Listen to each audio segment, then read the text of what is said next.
All right,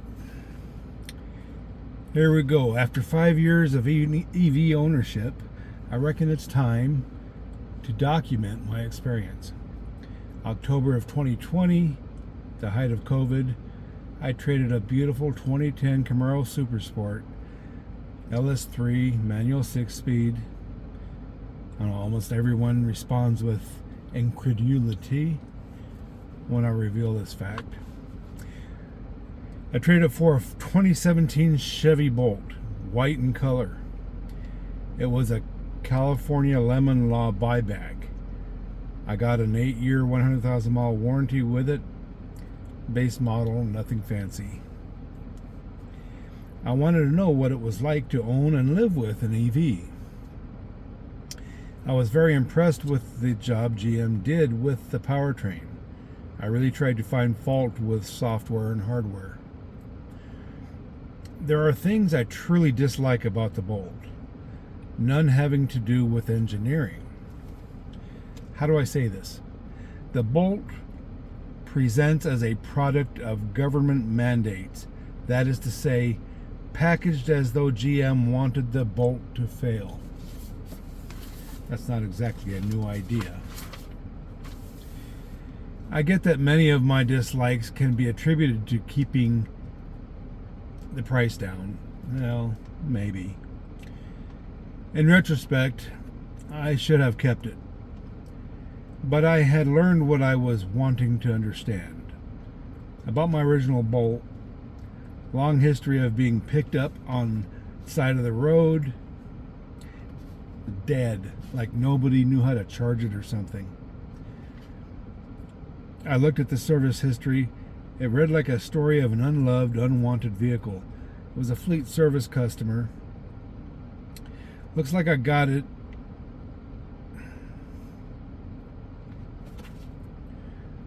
Looks like no one knew how to take care of it. You know, like hook it up to a charger on occasion. When I got it, the battery was almost qualified for replacement. It was very close. I decided it would either recover, unlikely, or I would get a new battery before the warranty ran out, and that was the most likely scenario, and in retrospect, it happened, but not because there was anything wrong with the battery. You'll be surprised to know that as I charged on level 2 to 100% every day, the battery recovered to 100% capacity in spite of the neglect.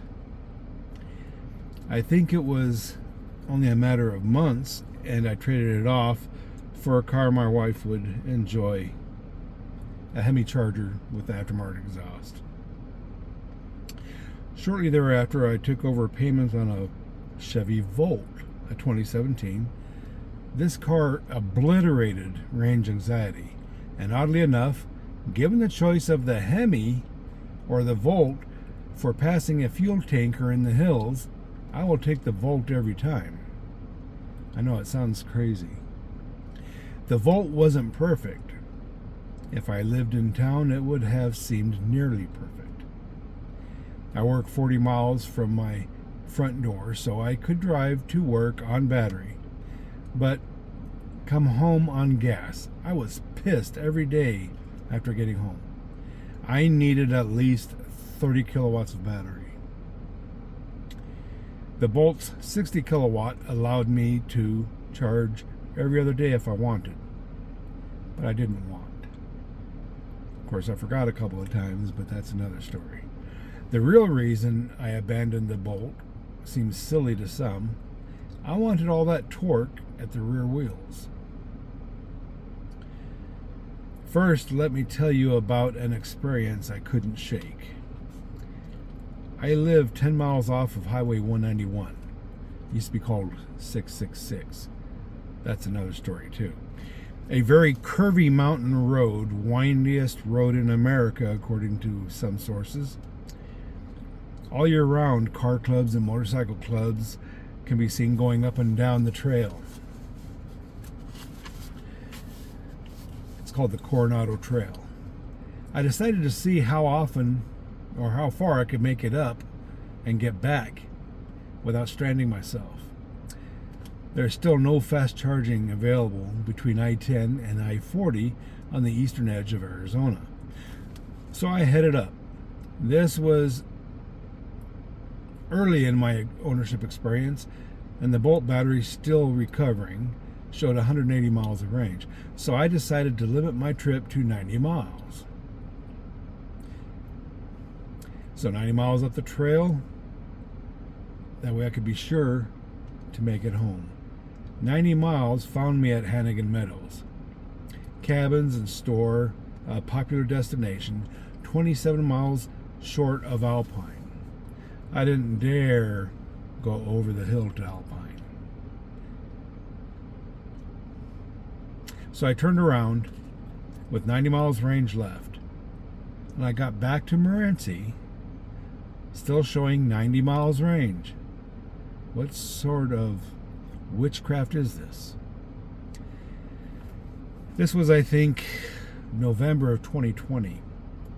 I was still driving the Bolt when I was hired by the college as an auto tech instructor. It was April of 2021 before I started, with the COVID restrictions and whatnot. Took them a while to figure out if they were going to open up. Now think of that. 68 miles without losing 1 mile of range. I should mention that 191 isn't just winding. It climbs like crazy. Google says the route has over 500 sharp curves and steep grades. What other platform on the planet could do anything like that? I was hooked. So why did I get rid of it? Well, it's complicated. I was definitely sold on EV torque. So I have to point out how hard the Bolt is to look at. Do I have to point that out? I don't think so. I think everybody understands that. But the front wheel drive was, and that in its homeliness was enough for me to reject the idea of a long-term relationship. VW had essentially the same car, but rear-wheel drive. I grew up steering with the throttle on dirt roads, so rear-wheel drive really appeals to me. And I thought with all that torque, it just seemed insane to have it on the front wheels. So I thought I would get a Volkswagen or something like it. Turns out that was easier said than done. I finally decided to get on the list for a 2022 Bolt EUV. It was a bit longer and easier on the eye, kinda. After the Volt, I really needed to get back into a full electric. I remember stopping into the Chevy dealer to talk about the waiting list for the 23 EUVs, as GM had sent me a letter saying they weren't selling any more 22s, and if I wanted to be on the list, I'd have to re-sign up. And guess what was sitting on the used lot? Another California buyback 2019 Bolt with 29,000 miles on it. It had been sitting for the last couple of years, getting the battery replaced twice. You can all look back through the campaign on that to understand how that happened. Anyway, 100,000 mile warranty and the Premier trim. I'm sitting in it right now. I know it's full of crap back there, and I use it like a truck. It's black. Terrible idea, but I didn't care. I took it home. It cost me exactly what a new EUV was supposed to cost, but I was tired of waiting. So that was March of 2023. Now it's June of 26.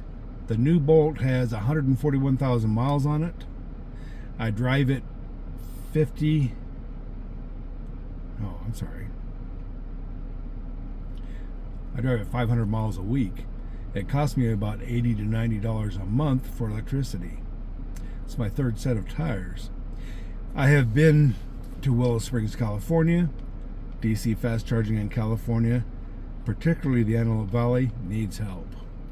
Did I say that the Bolt is the slowest fast charging EV with any usable range on the planet? Of course, 99% of my charging is done at home on a 1450 outlet, 40 amp capacity breaker. The car would like a little more, but it charges up enough. It's always ready overnight. So it's good. If you don't already know, the car actually controls the charging. The level 2 charge cord checks the available current and it watches voltage drop. The car actually watches it, but it has a circuit board in the little charge cord they sell you. Anyway, it does a pretty good job of making sure that it doesn't burn down Granny's house. If it doesn't like what it sees, it just won't charge. So you don't need special charging infrastructure. Now, you can have a dedicated circuit installed. It's not a bad idea. If you have a faster charging unit in particular. The newer Chevys, I think, are charging like 19 kilowatt rate, something like that. This one charges 6 and 7. The GM software is really careful about pulling more than the supply will bear. I originally charged on 30 amps, and the car would slow the charging to prevent circuit overheat. It's very smart, actually. So the warranty on the new bat ran out about 129,000 miles. That was 13,000 miles ago. I still seem to be getting very near 100% of the original 66 kilowatts of the replacement battery for useful capacity. Been averaging 3.5 miles per kilowatt, and my daily commute includes a climb through the Black Hills between Safford and Clifton, Arizona. Now, many people say that if I charge to 100% daily, that I will shorten the life of the Bolt's battery. We'll see. Let me share my reasoning. While this may be naivety on my part, I doubt it, obviously. GM has many faults, but I will not dwell on them here. Engineering is not among them, with few exceptions. So my default position, or assumption you might say, is that the BMS strategy is on the conservative side. Let's extrapolate from what is commonly known to be the Achilles heel of lithium batteries. The destructive tendencies of the cell chemistry is found at the lower and upper limits voltage-wise.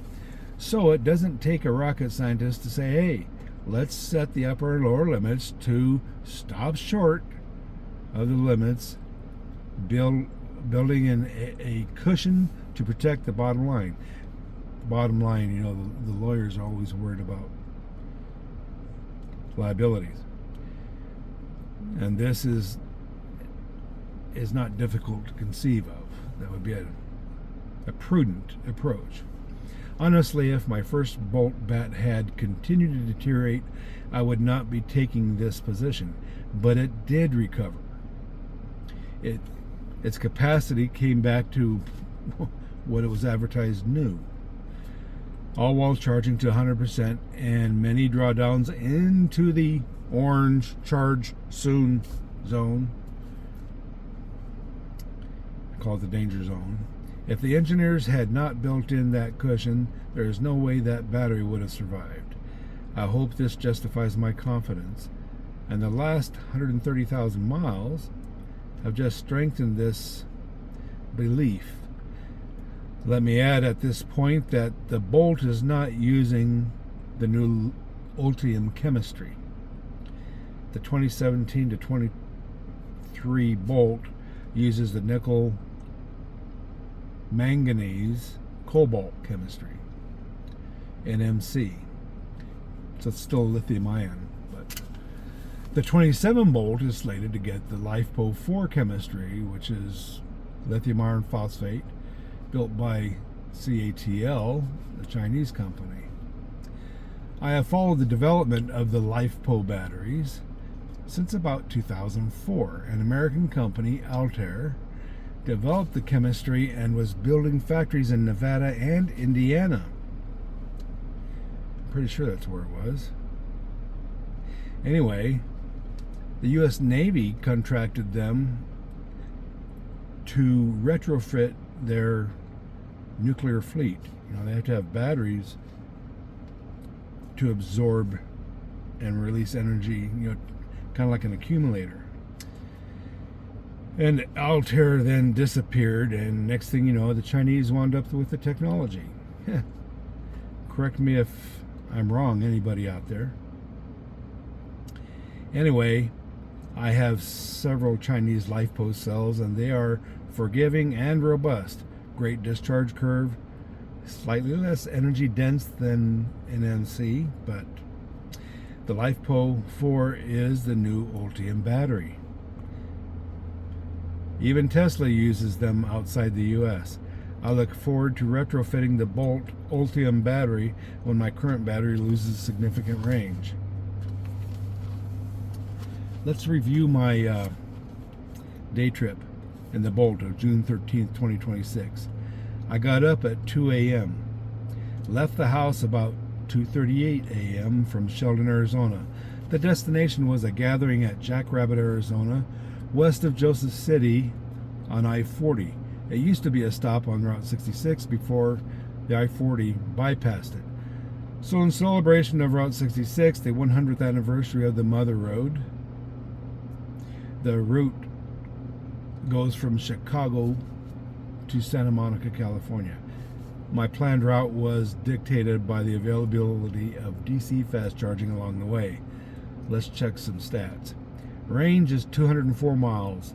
While I averaged 3.5 miles per kilowatt and the current capacity is 66 kilowatts, I round down to build a conservative cushion.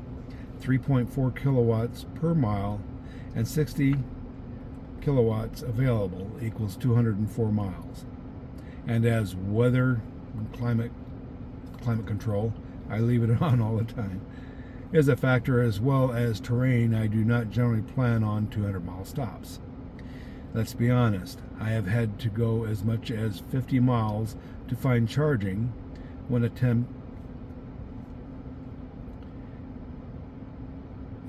my first attempts, didn't pan out.